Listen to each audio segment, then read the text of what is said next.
Alors, mon cher Everman, d'abord, je tiens à te dire à quel point je suis ravi de t'avoir retrouvé après tant d'années, à quel point j'apprécie profondément tous nos échanges, à quel point je suis heureux et touché et ému de l'évolution magnifique que tu as eue à tout point de vue ces dernières années, parce que en tant que compositeur, en tant qu'être humain, à des tas d'égards, tu es devenu quelqu'un pour qui j'ai infiniment d'admiration et d'estime. Ça, c'est la première des choses que je tenais à dire. Merci, Alors, Nicolas. Yves, de- quelques mots d'abord pour te présenter.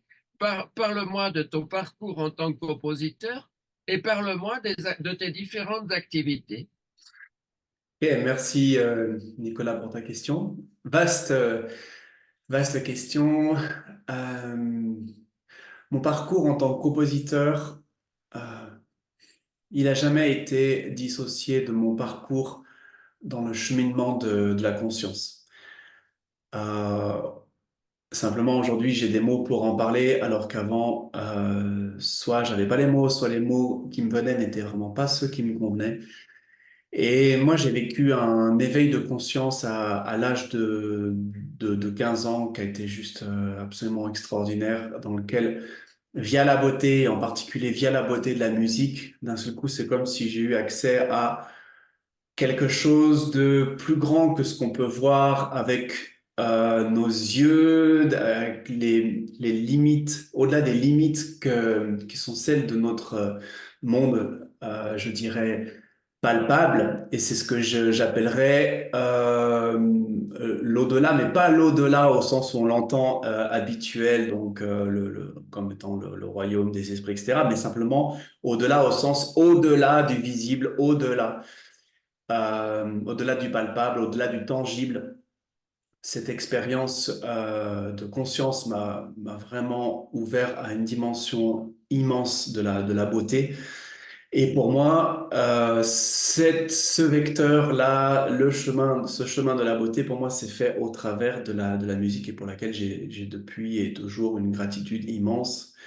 Et du coup, tous les pas suivants qui ont été faits dans ma vie en tant que compositeur ont été faits à partir de ce mouvement originel de la conscience. Et donc, tous les pas que j'ai faits en tant que compositeur, ça a été, OK, comment être au service de cette conscience, de cette beauté par la musique. Et j'insiste sur ce point parce que du coup, pour moi, la musique n'a au final jamais été une fin en soi, mais un moyen de la beauté, un moyen de la conscience. Et d'ailleurs, à chaque fois que j'en ai fait une fin en soi, à chaque fois, j'étais pas dans mon chemin et il a fallu que je recalibre quelque chose. Donc ça, c'était à l'âge de 15 ans et puis j'étais pas du tout dans une, comment dire, j'étais pas du tout dans une famille de musiciens, j'avais pas été initié à la musique et cette expérience de conscience, d'éveil de conscience à l'âge de 15 ans a fait que je fais, OK, je vais commencer la musique. Mais après, bien que j'avais 15 ans, j'étais quand même lucide sur les difficultés que ça allait représenter. Alors j'ai d'abord eu peur et j'ai dit non, non, mais je vais pas le faire. Et puis à 18 ans, c'était devenu beaucoup trop fort de résister à cet appel et j'ai lâché les études scientifiques du jour au lendemain pour dire, OK, je vais en musique. Et je suis allé à l'université à Lyon, au conservatoire à Lyon pour me former à la composition, en musique, en musicologie, en écriture, en harmonie, bref, toutes les matières possibles et imaginables de la tradition de lignée classique dans laquelle tout ça, ça s'est inscrit pour moi. Et puis voilà. Et puis ensuite, ben, un parcours de composition. À un moment donné, je suis passé par un certain nombre. Pour moi, c'était précieux justement pour être en lien avec cette lignée classique, de passer par un certain nombre d'établissements institutionnels, de certains professeurs, etc. Mais au final, j'étais mal la plupart du temps parce que j'étais d'un esprit beaucoup plus autodidacte que ce que je me l'avouais. Et voilà. Puis ça m'a amené ensuite dans un second temps, complètement, après avoir appris pendant 10 ans tout le langage musical de façon savante, de façon, voilà, comme enseigné par les grandes traditions en France, en Italie. Et ensuite, j'ai switché tout. Cette fois, c'était une autre forme d'expérience de conscience où là, j'ai tout remis en cause et j'ai pu découvrir des dimensions du langage musical qui ne m'ont jamais été enseignées, qui ne sont juste même pas enseignées tout court et qui ont révolutionné ensuite mon écriture de la musique et du langage musical. Yves, un des compositeurs qui t'a beaucoup influencé parmi tant d'autres, parce que c'est très loin d'être le seul, c'est Ennio Morricone, ça on peut le dire. Mais je ne vais pas te demander de parler de Morricone, ta musique va bien au-delà de ça. Parler de Morricone, c'est ce qu'il est convenu d'appeler, excuse-moi, du néologisme limitatif. Mais par contre, ce qui m'intéresse, c'est que, en tant que compositeur et que compositeur dans le domaine spirituel, si pour résumer, on peut dire ça en deux mots, que tu parles de l'importance pour toi de la musique de film. Ok, je vais rebondir ici ou là sur ce que tu me dis. Je rebondis sur le mot influencer. Chez moi, il n'a pas forcément une connotation il n'a pas exactement la saveur que je lui ressens. Je dirais ça comme ça. Par rapport à Morricone, j'ai énormément de gratitude. Au final, ça a été mon plus grand maître en composition. Ça a été même mon maître en composition. Et pourtant, je n'ai jamais appris directement avec lui, mais je suis à un moment donné de ma vie, même venu en Italie pour être vraiment proche des musiciens et des compositeurs qui avaient pu travailler avec lui. Ce que je dirais, c'est qu'à un moment donné, justement, suite après à cet éveil de conscience, cette vision de l'au-delà, c'est-à-dire d'une beauté au-delà de celle que le monde présente, cet idéal qui était intérieur, à un moment donné, le compositeur à l'extérieur de moi qui était le plus proche de cet idéal, à un moment donné, c'était Morricone. Dans tout ce que j'entendais à un moment donné, je dirais un petit peu la quintessence de, OK, à cet instant, donc là, j'ai 15, 16, 17, 18 ans, à cet instant, c'est l'idéal extérieur manifesté le plus proche de cette vision que j'ai en moi. Et au fur et à mesure que j'ai pu ensuite construire ma propre vision, bah, cet idéal extérieur est devenu un idéal intérieur que j'ai pu ensuite manifester par mes propres créations, par ma propre musique. Et un idéal d'ailleurs vers lequel je continue de tendre et qui n'est pas euh, euh, pareil, une fin en soi, mais une direction. Voilà.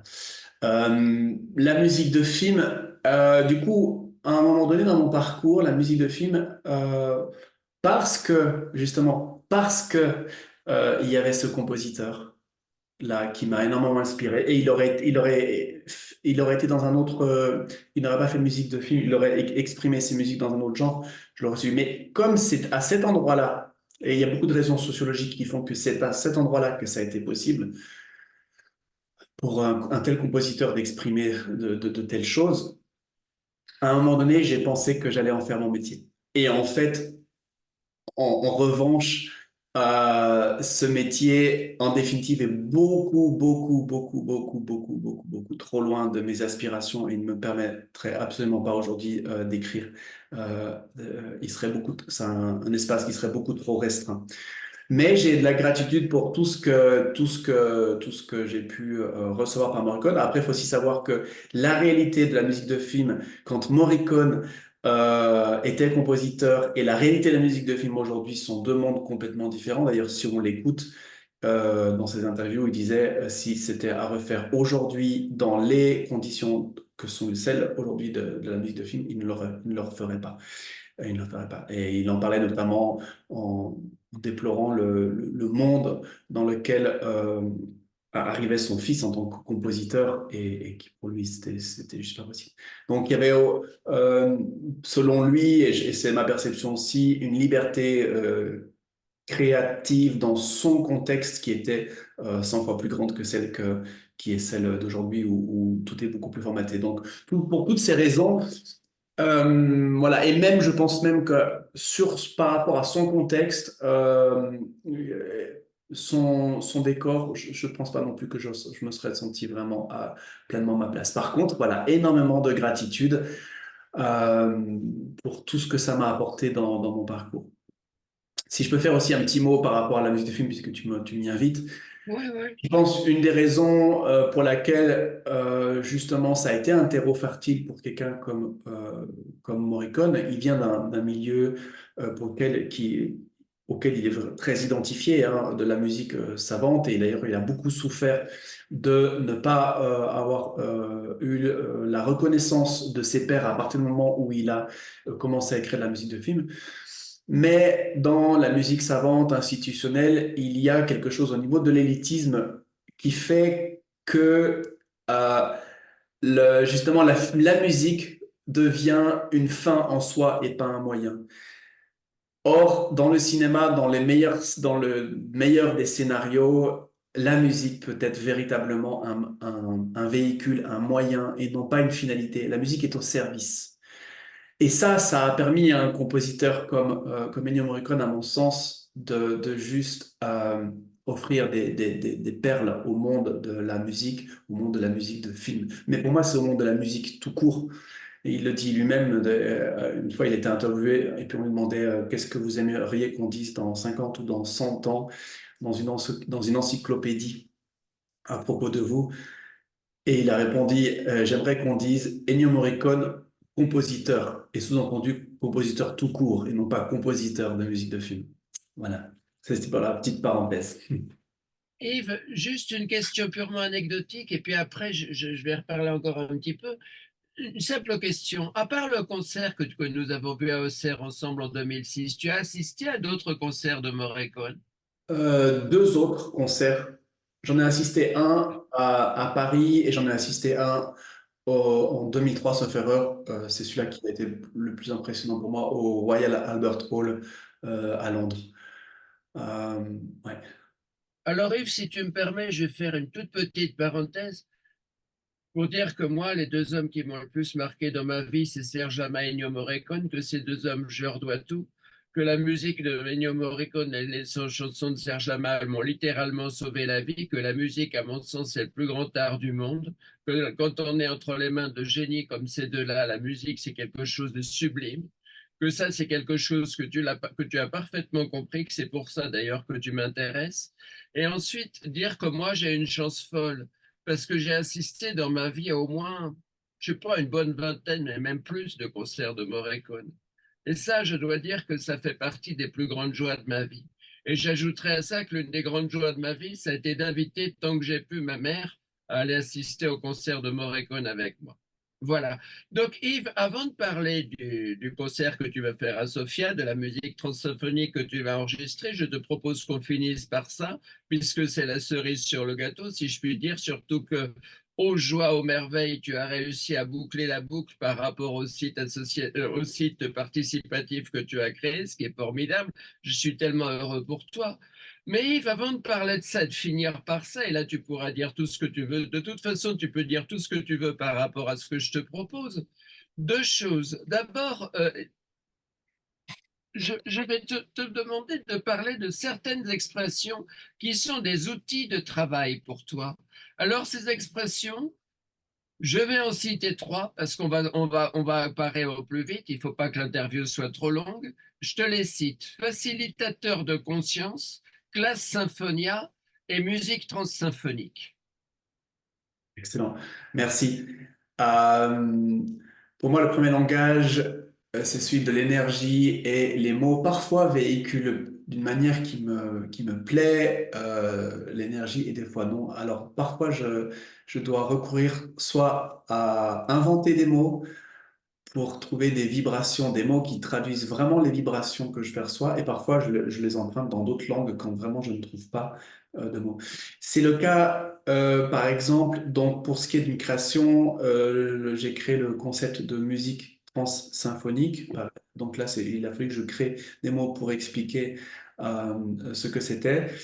Et la musique transsymphonique est un genre, est une forme symphonique qui a une forme vraiment très particulière et qui est, même pour moi, qui est au-delà, pas au sens supérieur ou inférieur, mais c'est-à-dire qui n'a pas du tout le même curriculum de ce qui pourrait être appelé une musique au sens général. Et ce sont pour moi avant tout des outils de conscience, où là, vraiment, la finalité est plus importante que le moyen lui-même.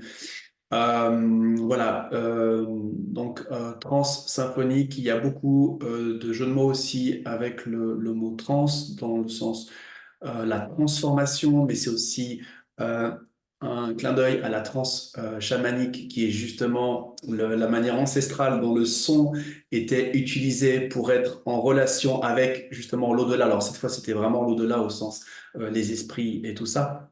C'est pas dans ce sens-là que je l'emploie. Et puis aussi le trans de transformation, ça je crois que je l'ai déjà dit. Il y a beaucoup de choses, ça serait très long à expliquer, mais voilà. Tu m'as demandé aussi facilitateur de conscience.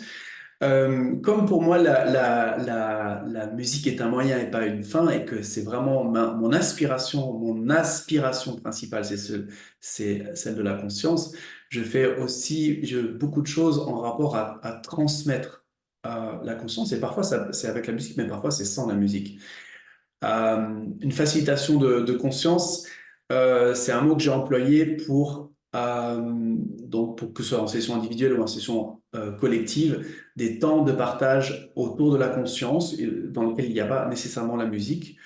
Et c'est un mot que je préfère de loin à tous les autres mots que pourraient être coaching, accompagnement, guidance, thérapie, tout ça, etc.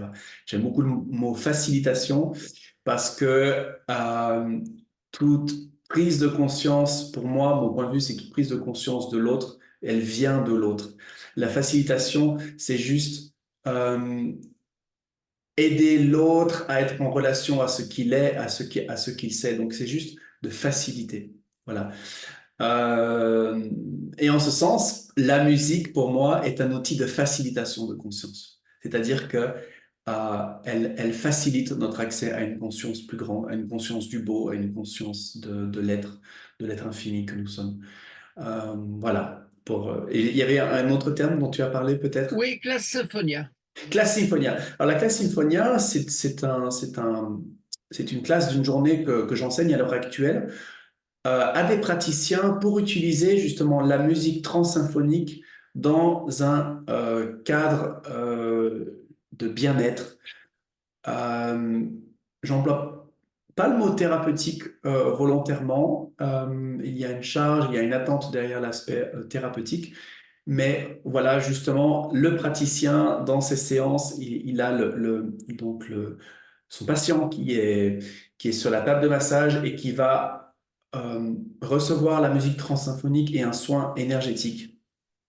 Et le tout étant, le praticien est là justement pour faciliter à son patient, faciliter l'absorption, l'écoute, l'accueil, le recevoir de la musique transsymphonique via notamment un soin. euh, alors, j'aurais employé le mot soin, mais voilà, les mots toujours, on utilise les mots qu'on a aussi. Donc, on les montre toujours un double sens et je suis toujours un peu à l'affût, mais bon, restons simples. Donc, un soin dans lequel il y a la musique et l'énergie. Donc, voilà, c'est très précieux pour moi de transmettre, parce que ces journées-là, c'est aussi des journées où il y a beaucoup de transmission au niveau de la conscience, de transmission au niveau de techniques énergétiques et surtout autour de la musique et de cette merveilleuse capacité qu'elle a d'ouvrir des espaces que- qui sont vraiment facilités par elle. Je Voilà. te propose, avant qu'on finisse par la cerise sur le gâteau, que tu dises aussi un petit mot de Yves Esso. Ah, alors IVESO, c'est un groupe, une sorte de petit acronyme, c'est Yves, moi c'est mon prénom, Yves, Et Sophie Oh, Févet. de Sophie, puis on avait beaucoup rigolé, donc on forme un groupe de co-créateurs.